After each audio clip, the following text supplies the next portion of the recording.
My mother-in-law threw away the food I made, insulted my culture, and didn't know her son was standing right behind her.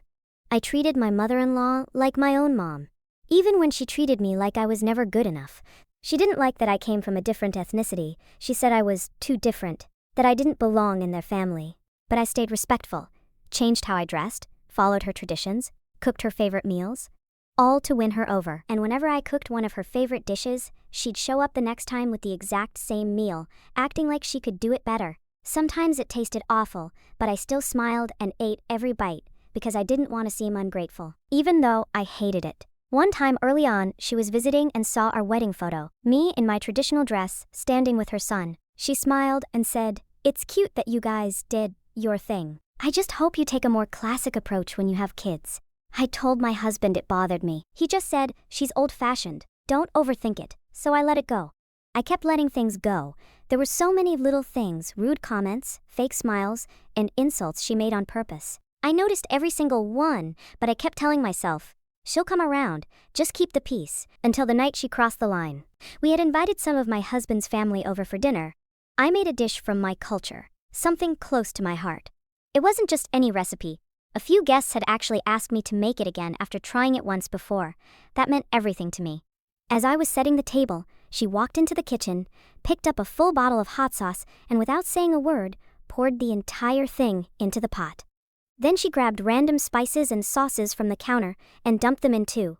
Way too much of everything. She stirred it, tasted it, made a face, then loudly said, "We can't serve this. It's awful." And just like that, she dumped the entire dish into the sink.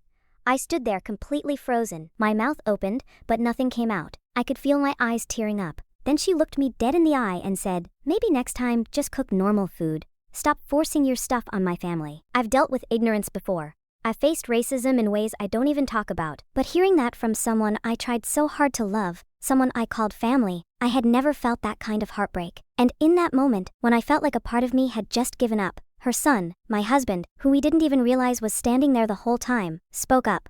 He had seen everything. He looked her dead in the eye and said, "Get out." She tried to laugh it off. "Oh, come on, she's just sensitive." He didn't flinch. "No, get out of my house." After she left, we ordered takeout for everyone and apologized to the guests. I kept trying to smile through the night, pretending I was okay.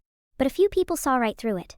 They comforted me, told me I didn't deserve that they were grateful for my food, my effort, me. Later, my husband tried giving her one last chance to apologize. She refused, blamed me, said I was turning him against his own mother, so he cut her off, blocked her, told the truth to the family. But a few months later, she started sending relatives to check in. That's when one of them told me she was spreading lies, saying I'd isolated him, that I was controlling, that I ruined their family. But this time, he didn't let it slide. He shut it all down.